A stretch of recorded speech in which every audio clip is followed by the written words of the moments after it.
Awesome. Now we just have to pick a title.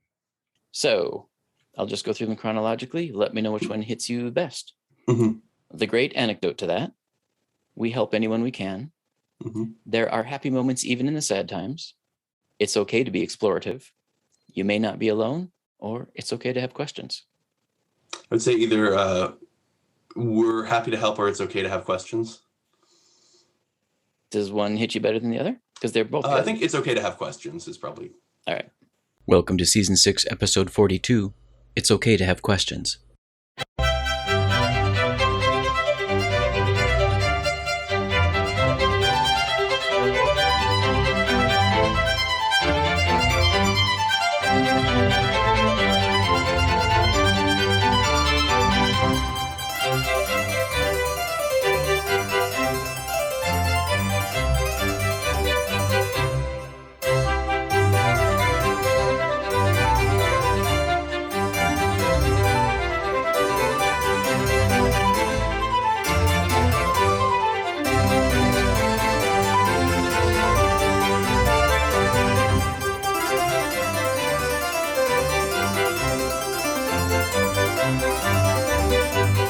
This is Written on the Edge. I'm Van Sebastian here, and I'm really glad you're here with us too. Our guest today is Roger Chapman. Roger works at the LGBT National Help Center.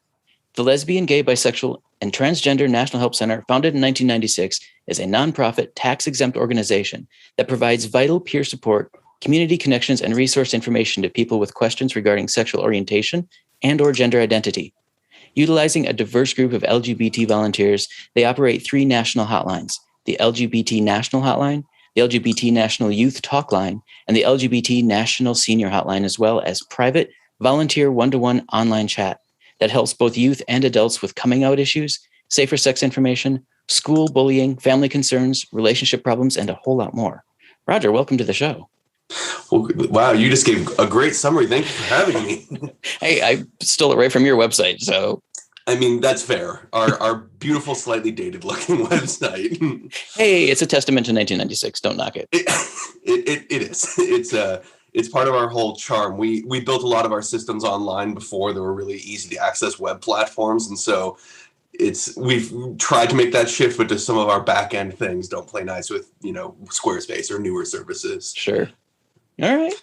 So for folks who aren't aware of the Help Center or the hotlines at all, how did you guys get started? What was your journey?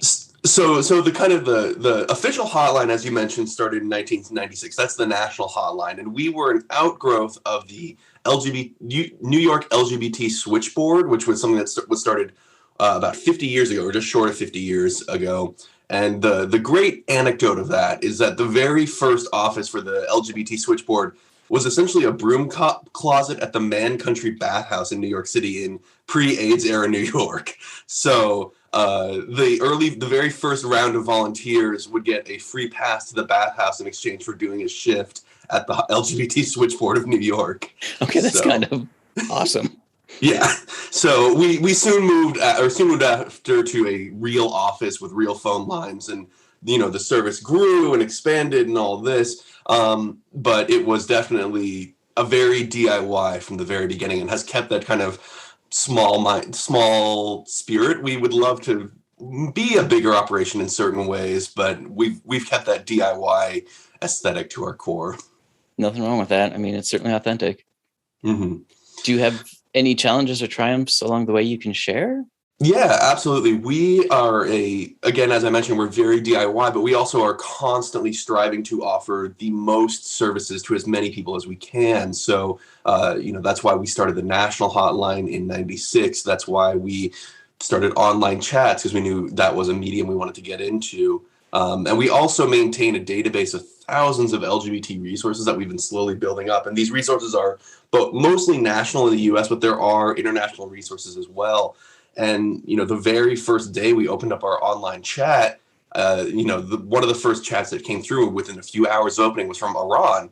And the person who texted or messaged us was like, he couldn't even say the word gay. He was worried that he was being monitored in some way. He was absolutely terrified. But we were at a loss as to how to help someone in Iran. And, we were not set up for that. And so we're trying our best to always find new ways to support people. And there are organizations that are, speaking of Iran or the Middle East specifically, there are organizations like Rainbow Railroad that help people flee countries, but we are often the first organization that individuals around the country reach out to because we're somewhat easier to find. And we don't limit ourselves to suicide or just, counseling or just this. We kind of cover everything. And yeah. So let's go into what you do offer, folks. Yeah, absolutely. It's a lot. So, people will find either our phone line or our chat functions. That's primarily our main service is people calling our national hotlines. As you mentioned, we have lines oriented to youth, seniors, as well as kind of a general hotline.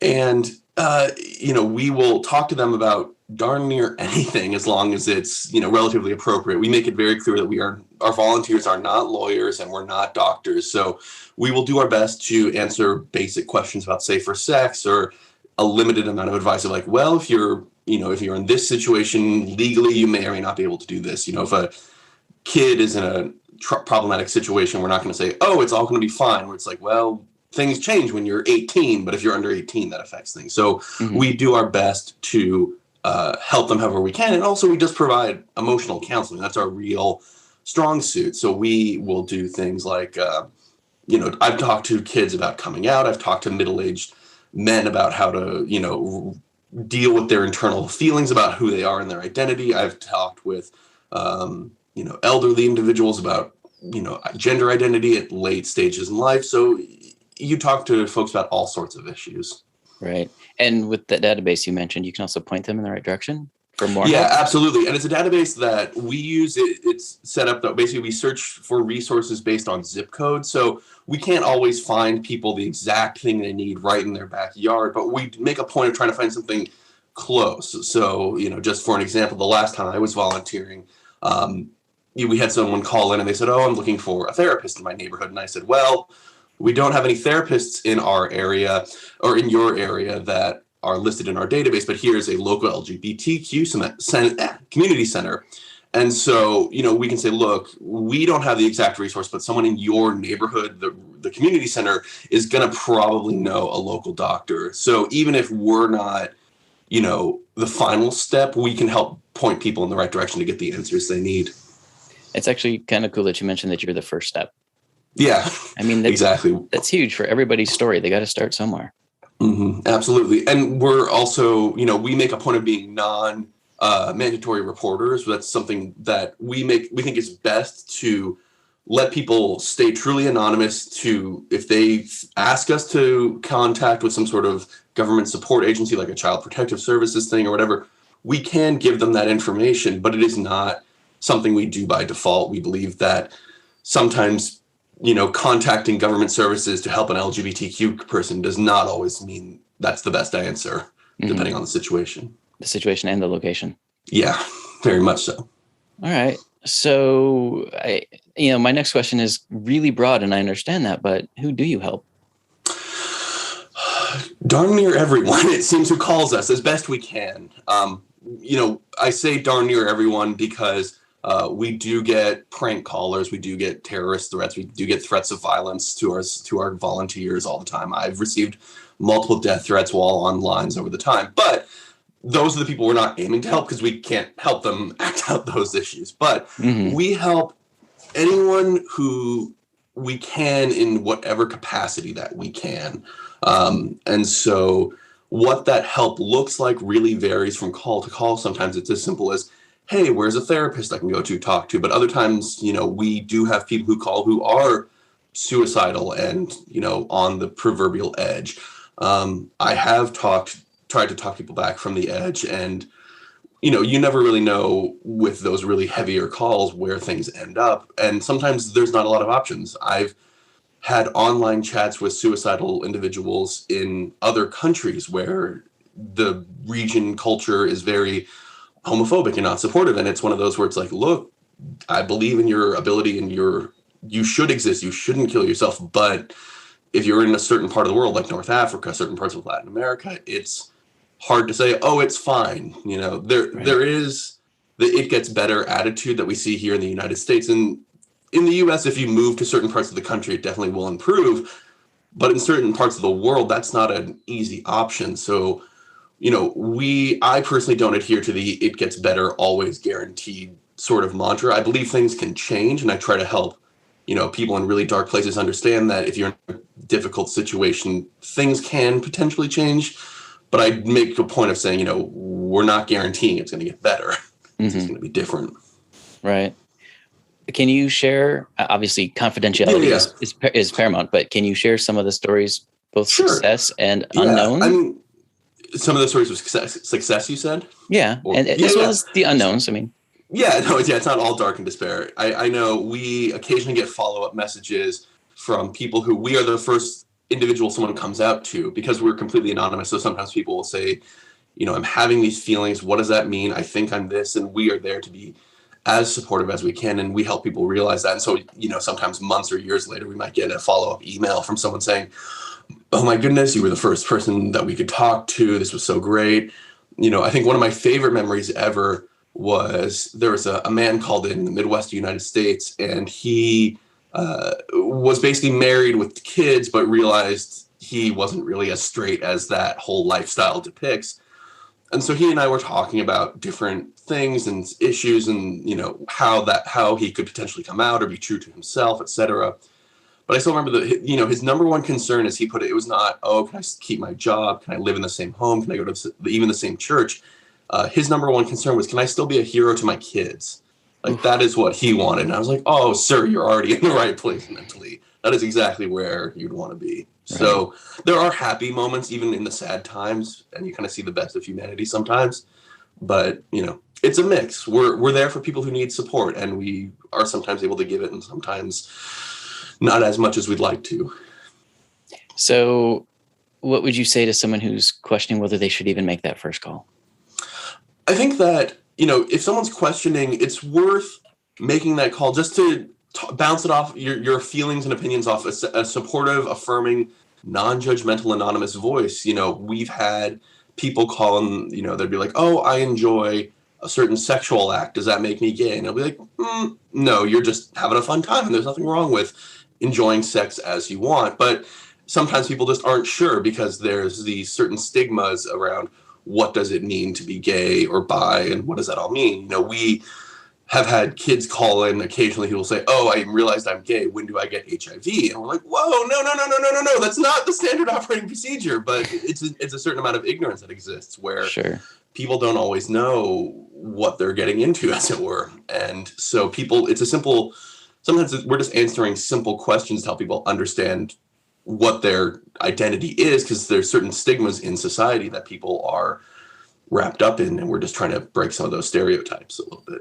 Right. And I'm assuming also trans and gender identities. Yes, absolutely. Are growing. I mean, I know the numbers. Yeah. The visible numbers are growing. Let me say it that way. The visible numbers are growing. Mm-hmm. Yeah, absolutely. And we deal with that's not quite the way of phrasing it, but we speak with a lot of, trans individuals who, fall all over the spectrum of potential trans identities. And sometimes it's, folks are confident that, "Oh, yes, I definitely know I feel this way." Other times, people are saying, "I think I like something," or "I think I'm that. What does it all mean?" And the attitude I personally and most of our volunteers and really our organization pushes is, it's okay to not be sure. It's okay to be explorative of your gender, be explorative of your sexuality. You really don't need to commit hard to any one identity. That's often something we see with a lot of younger callers who get in touch with us. They say, "Oh, I'm 13. How do I identify? I need to have a strict definition." And it's that thing of, everyone when they're 13 is trying to figure out who they are, not only in terms of sexuality, but like, do you like theater or football or whatever? And It's okay to not be sure. And it's just, we're there to help people talk about their feelings. And we're not trying to force anyone to make any commitment. We're just a neutral voice. So. Nice. Is there anything you want people to know that I haven't asked? I think, I think it's been covered well. I think I will say this: we are an organization that can't afford to throw large fundraiser galas, and we're an organization that's always trying to provide as much support as we can. But financially, it's difficult, and I realize every nonprofit organization is in a difficult situation coming out of the era of COVID, but we make a point of doing more than just one thing. We make a point of doing so much work, providing so many additional services beyond the hotline. We have our database that we are actively maintaining. We have our chat groups. We also have moderated weekly chat groups. So for LGBTQ youth, as well as a trans youth group session, we basically have anonymous but moderated chat rooms where youth can connect with each other and find common friends, if you will. And it's a safe space. It's not an alternative to Facebook or MySpace or anything like that, but it's a place where people can safely meet. So we offer these great weekly chat groups for youth, which is something we're really proud of and have been really successful. Can I ask if they're text chat or video chat? They're text chat. We maintain anonymity, and it is a kind of give and take of how do you maintain anonymity with while still moderating things in a safe way. And we have multiple moderators in the chat rooms usually, and so with like occasional overlaps if someone's running late. Not that I know anything about that.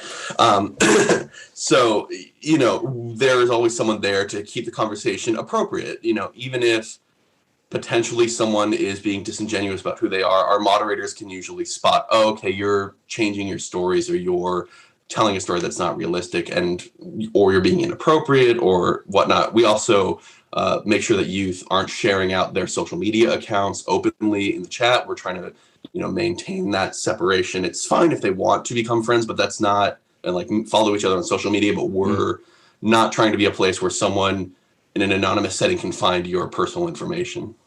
Right. Excellent. Anything else we should know?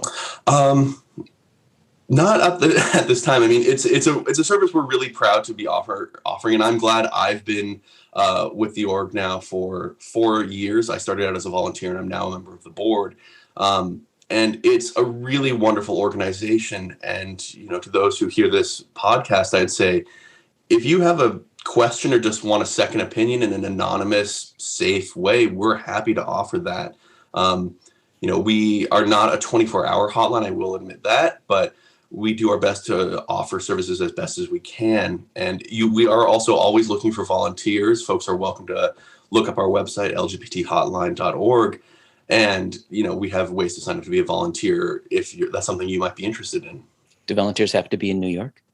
No, absolutely not. We used internet-based phone lines and whatnot. So we've had volunteers all over the country for years now. So we actually had a really easy transition when COVID hit. We do maintain an office that volunteers sometimes go into, but I'd say 99% of our volunteers are working from home, more or less. So. Nice. And the plug I'm going to put out into the world is if people wanted to support financially, how would they do that? Through our website, lgbthotline.org, you can find donation information there as far as, donate via mailing a check or through web donations, all sorts of things. And if folks also, one last thing to plug, if anyone ever hearing this is looking for resources in their area, we maintain a website, lgbtnearme.org, just one solid word, LGBT Near Me. And it's a little bit dated looking, but I promise it's real. It's our database that we've maintained for years, and it's so old that sometimes web browsers will correct it to GLBT Near Me because that's what the original web page was. So kicking it old school with the acronyms, but it's basically a website where anyone can punch in their mailing zip code and they can look for resources in their area that way. So it's another great resource, even if you don't want to talk to a person. That's awesome. That's very awesome. Yeah, that's awesome. Sure. And this is where I normally ask what you've got coming up next, but you just sort of dropped a teaser about the sharing of stories. Yeah.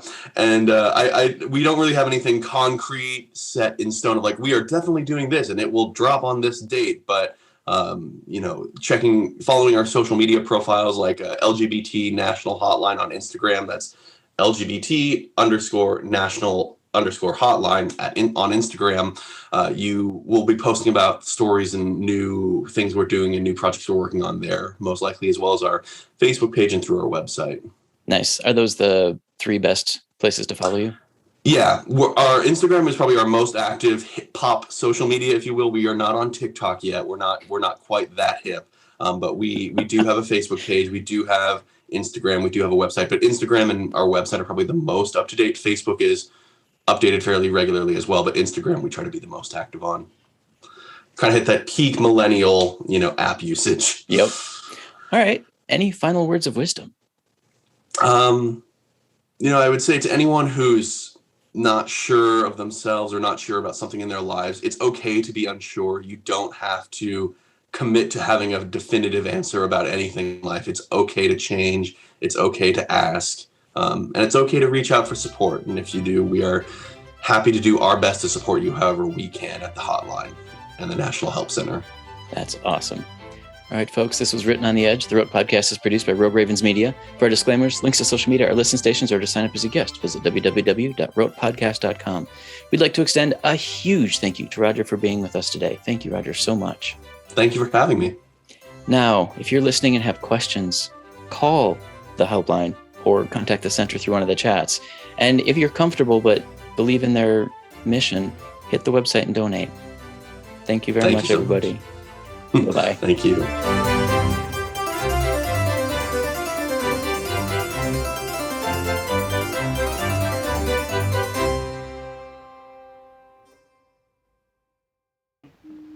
Oh, what's that? Closing time. The bums rush in melody, dear.